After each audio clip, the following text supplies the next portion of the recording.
नमस्ते एवरीवन। आज हम बात करेंगे टीसीएस के ले ऑफ के बारे में। तो टीसीएस ने अभी रिसेंटली 12,000 लोगों को ले ऑफ किया है। ले ऑफ का मतलब क्या होता है? ले ऑफ के कंडीशन में आपको सर्विस से टर्मिनेट कर दिया जाता है, आपकी नौकरी चली जाती है। और मोस्ट ऑफ केसेस में ये बिना किसी वार्निंग के होता है, तो ये चीज अचानक से होती है और बहुत ही अनफॉर्चुनेट और स्केरी सिचुएशन है। जनरली कंपनीज 2-3 महीने की सैलरी आपको प्रोवाइड करती हैं ले ऑफ करने के बाद, और स्किल असिस्टेंस देती हैं, जैसे कि आप कोई ट्रेनिंग वगैरह कर सकते हो जिससे आप दूसरी जॉब को फाइंड कर सको। अब टीसीएस का ले ऑफ इंपॉर्टेंट क्यों है, हम इसके बारे में बात क्यों कर रहे हैं?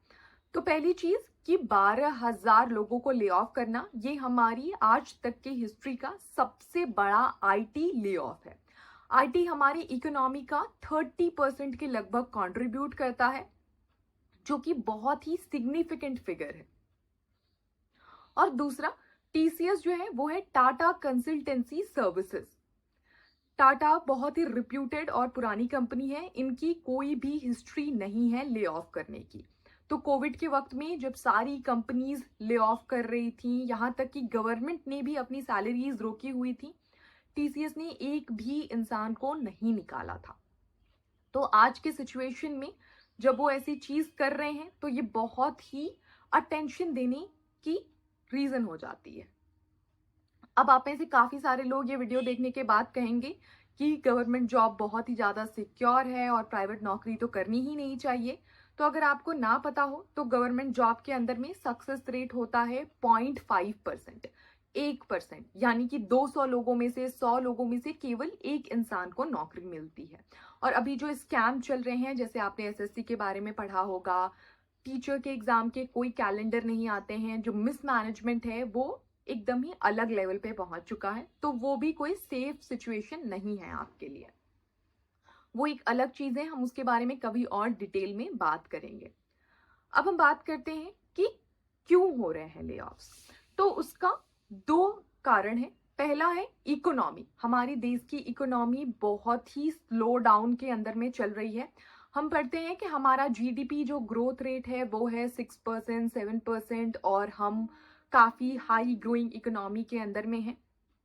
तो ये जो नंबर है ये 6-7% बाकी जो कंट्रीज हैं उनके कंपैरिजन में अच्छा दिख सकता है, लेकिन आपको ये देखना है कि हम अभी ग्रोइंग फेज के अंदर में हैं, हम अभी डेवलपिंग फेज के अंदर में हैं। हमारे पास इतनी बड़ी पॉपुलेशन है जो कि इसको फ्यूल कर रही है, हमारे ह्यूमन रिसोर्स है हमारे पास इतने। जब चाइना हमारी कंडीशन में था तो उसका ग्रोथ रेट 15 से 20% के लगभग में था। तो दो हम ये स्मॉल नंबर देख के खुश हो जाते हैं, लेकिन शायद हमको इसके बारे में सोचना चाहिए। अब टीसीएस कैसे काम करता है और इकोनॉमी से रिलेटेड कैसे है? तो पहला, टीसीएस ये कंसल्टेंसी कंपनी है जो कि सर्विसेज प्रोवाइड करती है। तो फॉर एग्जांपल मैं डीमार्ट हूं और मुझे अपना एक बिलिंग सॉफ्टवेयर बनाना है। जैसे आप डीमार्ट के अंदर में कोई भी शॉपिंग मॉल के अंदर में गए होंगे तो आप अपना सामान ले लेते हो, फिर फाइनल बिलिंग होती है वहां पे, और एक सॉफ्टवेयर में सारे प्राइसेस आ जाते हैं जिससे वो प्रिंट आउट निकाल के आपको दे देते हैं। अब ये सॉफ्टवेयर बनाने के लिए डीमार्ट टीसीएस के पास में जाएगा, एक अपना बजट देगा कि मुझे 20,000 रुपयों के अंदर में अपना सॉफ्टवेयर चाहिए। टीसीएस इन 20,000 रुपयों के अंदर में एक टीम असेंबल करेगा अपनी इंटरनल, जिसके अंदर में कोई सॉफ्टवेयर डेवलपर्स होंगे, कोई डिजाइनर होंगे कि लुक एंड फील कैसा होगा, और कोई मैनेजर होंगे जो इस टीम को मैनेज करेंगे और फिर उनको सॉफ्टवेयर बना के दे देंगे। अब टीसीएस क्या करता है कि कॉलेजेस से लोगों को हायर करता है, बहुत ही एंट्री लेवल की रोल होती हैं, और उनको ट्रेन करता है कुछ टाइम के लिए और फिर उनको इन प्रोजेक्ट्स को करने के लिए देता है।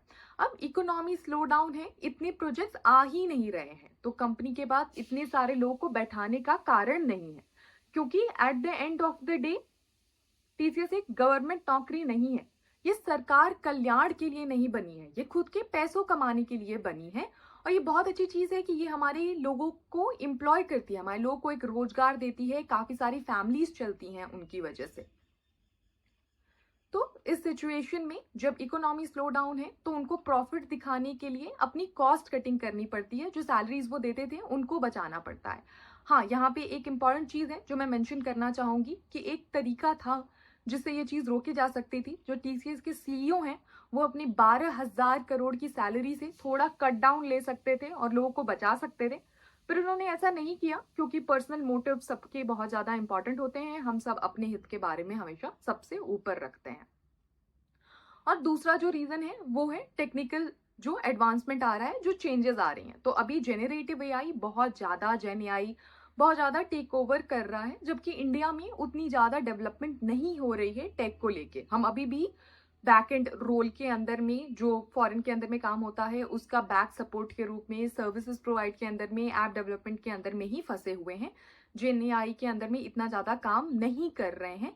तो विथ टाइम वो चीज़ें रिप्लेस होती रहेंगी, हमारी नौकरियां जाती रहेंगी जब तक हम गियर अप नहीं करेंगे, हम चेंज नहीं लाएंगे अपने अंदर में। क्योंकि अच्छा चेंज हमेशा गुड होता है, ये चीज़ हमको समझनी होगी। अब अगर आप ऐसी सिचुएशन में हो तो आपको क्या करना चाहिए, या फिर अगर आप ऐसी सिचुएशन में ना पड़ो उसके लिए आपको क्या करना चाहिए। तो दो चीजें हैं। पहली जो चीज है वो है कि आपको हमेशा इंडिविजुअल कंट्रीब्यूटर रहना है, कि आपके पास हमेशा खुद की कोई स्किल होनी चाहिए।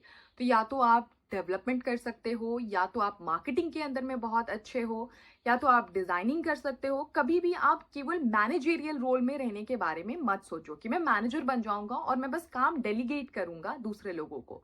क्योंकि फिर आपकी सैलरी अगर हाई है और आप केवल डेलीगेट कर रहे हो अपना काम, तो कंपनी कॉस्ट कटिंग के अंदर में सबसे पहले आपको हटाएगी, क्योंकि आपके बिना कोई काम रुकेगा नहीं।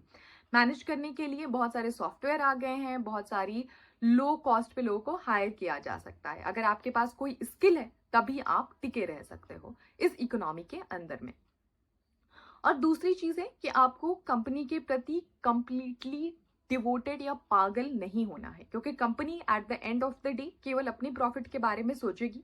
आपको हमेशा अपने परिवार को, जो कि हमेशा आपके साथ रहेंगे, और अपनी स्किल को प्रायोरिटाइज करना है। हमेशा नई चीजें सीखते रहनी है, हमेशा खुद को लेवल अप करते रहना है। साथ में ही आपका जॉब भी बहुत ज्यादा इंपॉर्टेंट है, बट कंप्लीटली वो ही एक चीज है, उसके ऊपर निर्भर नहीं रहना है। आप जितना ज्यादा उसके ऊपर निर्भर रहोगे, बाकी चीजों को काटते रहोगे, अगर वो चीज आपकी खत्म हो गई तो आपके पास कुछ और बचेगा ही नहीं आपको सपोर्ट करने के लिए। तो आपको ऐसी सिचुएशन में नहीं पड़ना है। और लास्ट जो चीज है कि आपको याद रखना है कि ये समय भी बीत जाएगा, ये बस एक फेज है। हमेशा इकोनॉमी ऐसे ही चलती है, कभी डाउन आता है, फिर एक अप आता है, फिर एक डाउन आता है, फिर एक बूम आता है। आज तक ऐसी ही चली है, आगे भी ऐसे ही चलेगी। बहुत ज्यादा घबराने की जरूरत नहीं है, धीरे धीरे बिल्कुल कंडीशन सही हो जाएंगी। So that's pretty much about it. Hope it was helpful. Thank you.